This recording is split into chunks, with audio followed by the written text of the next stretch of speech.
All You Can't Eat Cruise. February 7th, 2005. Pineview, New Jersey, USA. The bell over the travel agency's door rang as Arnold Fishback walked inside. He looked around nervously, ready to make an escape if he was not welcome. 3 young women sat at desks behind computers. One of them motioned toward Arnold and called, "May I help you?" Arnold shuffled over to the travel agent's desk and fidgeted with a button on his shirt.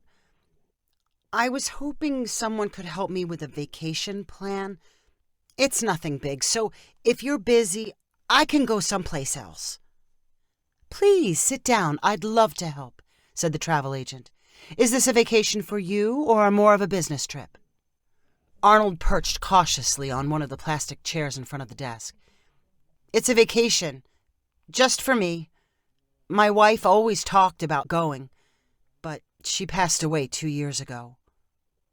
"Sorry to hear that. Where is it you want to go?" "Our friends always talked about a cruise somewhere warm. My wife wanted to see the Caribbean. If it's possible, that's what I'd like." The travel agent smiled. "It's certainly possible.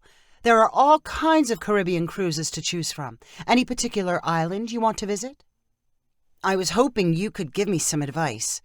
Arnold's face looked embarrassed when he added, "It can't cost a lot of money. I've been saving $40 a month for the past year, but that's all I've got." "Okay, let's see what we can find," said the agent, tapping at her computer. Her head bobbed as she looked at the screen. "You can get the best prices leaving from Miami. Maybe we can also find you a good flight down there." "I could drive myself to save money." "All right, then that gives us more flexibility.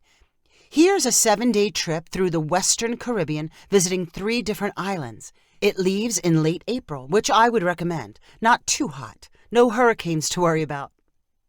"How much is it?" $495. That covers all your port fees and housekeeping. You sure you don't have someone to go with you and share the room? These cruise ship cabins are really designed for 2 people. They charge you almost as much to have 1 person in the room as they do for 2. "No, I've only got me." "That's the cheapest price?" "It's bare bones. No window in your room and down on the first passenger deck. But you'll get a whole week. If you're going all that way, you might as well stay a week." "You're probably right." "And you have a passport?" "I got one when I started saving the money." "Well, I think you should go for it. Shall we book it right now?" Arnold hesitated. He rubbed his hands together nervously before replying, "If I don't do it now, I might never do it. Yes, please, give me the tickets." As the agent was processing Arnold's reservations, she said, "You know, a lot of people like to use the internet to book these kinds of trips." "Oh, not me. I need to talk with someone," replied Arnold. He wrote a check for his tickets before thanking the agent repeatedly for her help. By the end of April, when the cruise was scheduled to depart, Arnold had meticulously packed his luggage and planned his driving route. He left New Jersey early on a Saturday morning and made it almost through South Carolina before stopping for the night. He slept in his car at a truck stop and was up before dawn for the second leg of the journey. He reached the Miami port with 1 hour to spare. Arnold thought he was prepared for the size of the 2 cruise ships docked at the terminal, but when he saw them up close, he had to stop and wonder how anything that large managed to float. The ships were like skyscrapers flipped on their sides and dropped in the water. Arnold rolled his suitcases along the lane of palm trees which lined the outside of the cruise ship terminal. The place reminded him of a tropical airport. "Okay, hold out your arm," said the employee behind the check-in counter, after Arnold showed her his tickets. "This is your wristband, and it's very important," she said as she tightened a plastic strap around Arnold's wrist. "It gets you on and off the ship." "I don't show my tickets?" "All you need is the wristband. Now, let's take care of your luggage." Arnold hefted his 2 bags onto a platform. The gate agent strained to lift one of them. "What have you got in here, bricks?" she jokingly asked. "Only supplies for the trip," replied Arnold cautiously. "Don't I take my bags myself?" "No, we'll have them waiting for you in your room." With his wristband showing, Arnold walked across the ramp leading into the ship. As soon as his feet touched the carpeted interior, he stopped to marvel. He was surrounded by sparkling glass and mirrors. The polished wood paneling reminded him of an elegant hotel.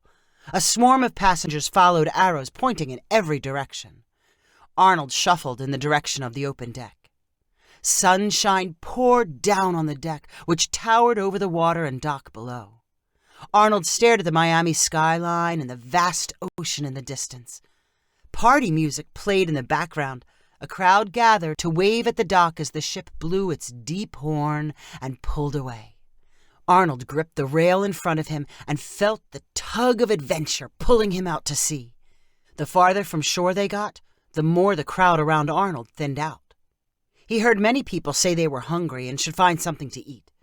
Arnold figured it was time to locate his cabin. He walked to a flight of stairs and descended one level at a time. Away from any windows or natural sunlight, he reached his room. The space was longer than it was wide, and 2 single beds were pushed against the left and right walls. The miniature bathroom held a shower, toilet, and sink. There was a closet for clothes and a small table under a wall-mounted TV. As promised by the gate agent, Arnold's luggage sat on the floor. He grabbed the lighter of the 2 bags and transferred his slacks and short-sleeved shirts onto hangers. He placed his extra pair of sneakers, socks, and underwear on the closet's shelf. The mention of food from his fellow passengers reminded Arnold just how hungry he was. He had driven most of the day and only eaten a late breakfast of beef jerky and cheese sticks. He turned toward his second bag and unzipped the cover. Cans and boxes of food were neatly packed inside. Arnold lifted a hot plate and metal pot from the bag. He needed a substantial, high-calorie meal, so he decided to cook up a pot of macaroni. Bringing a pot of water to boil took a while and pushed the hot plate's limits. Arnold flipped through the TV channels while he waited. In addition to dramas and comedies he recognized, he found one channel dedicated to information about the ship. Arnold realized that cooking in his room was probably frowned upon, but it was the only way he could afford the trip. He had spent his savings on the tickets and would have to get by on his normal food budget. There was no way he could afford the extravagant prices the ship must be charging for meals. When people were trapped aboard without any other food options, they were at the mercy of the cruise company. Arnold had been to a few amusement parks and noted that their food prices were 2 to 3 times as high as prices charged outside the park. He naturally assumed the ship operated the same way. When his water was hot enough, Arnold cooked his macaroni for 11 minutes and drained the extra water into his bathroom sink. He added a can of chili into the pot and mixed the ingredients together. This was just the kind of low-cost meal that would keep him going for a while. He ate every bite as he enjoyed one of the TV's comedy shows.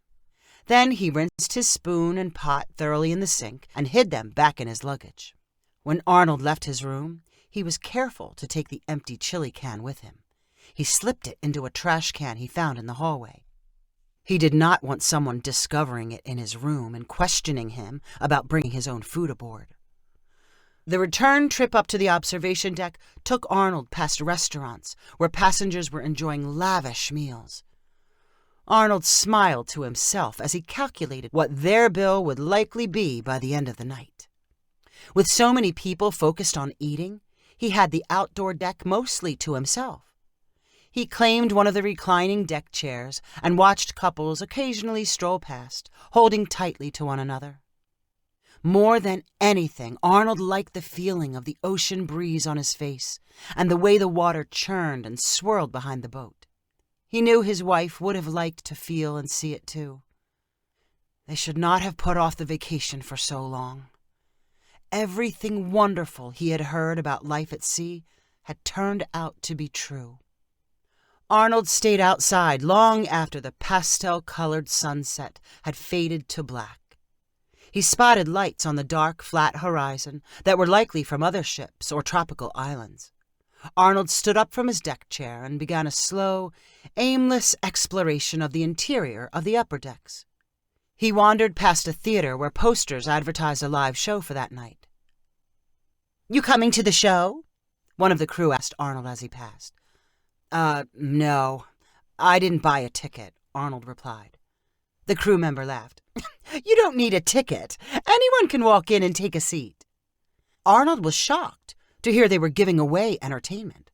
He detoured into the theater and hurried to an empty seat. He clapped and laughed along with the rest of the audience as the performers sang and danced. He returned to his room and had trouble falling asleep.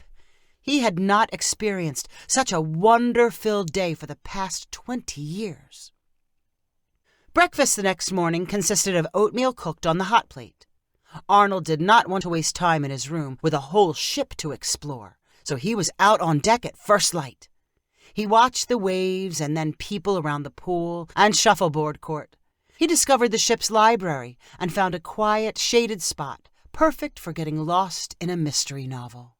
The next morning, the ship arrived in Jamaica, the first of its island destinations. Arnold was one of the first passengers to disembark. The area immediately around the harbor was filled with shops selling tourist trinkets, but Arnold walked deeper into the town.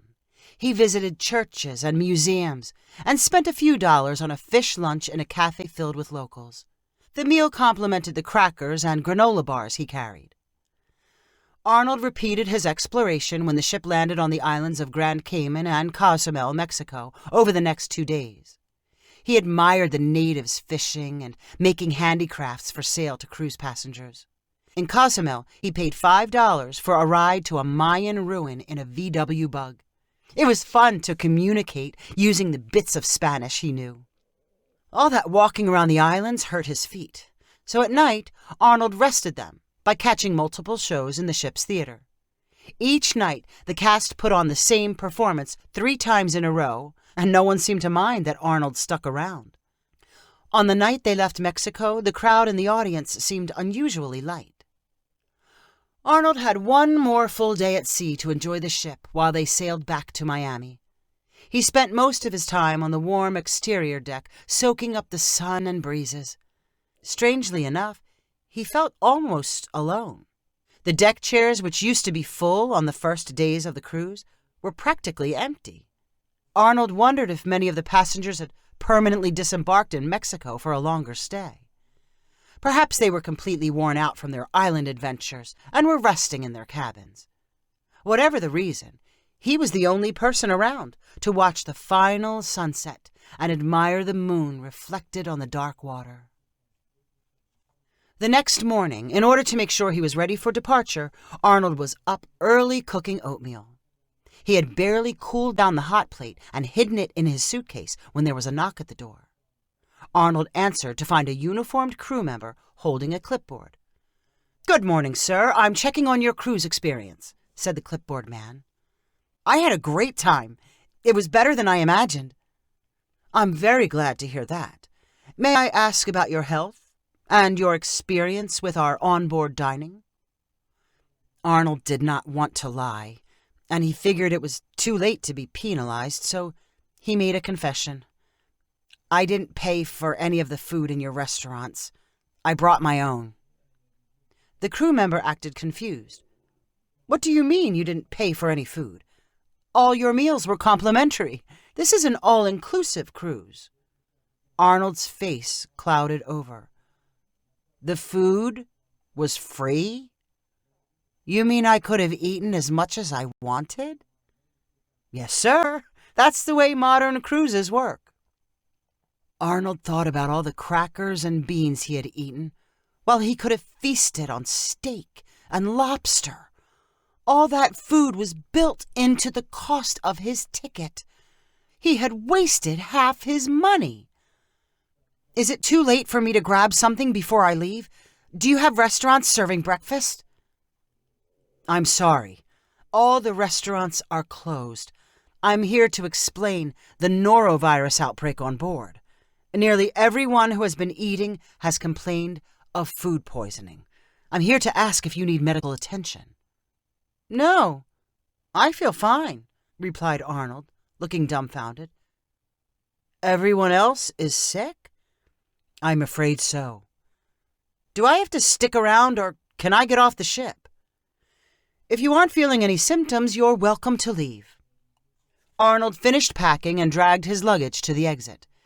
He was one of the only passengers who walked past the line of ambulances and medical tents ready to treat the suffering horde behind him. "All you can eat," Arnold mumbled to himself. "I guess I'm glad nobody told me." If you enjoyed this story, please rank it on the website 500ironicstories.com.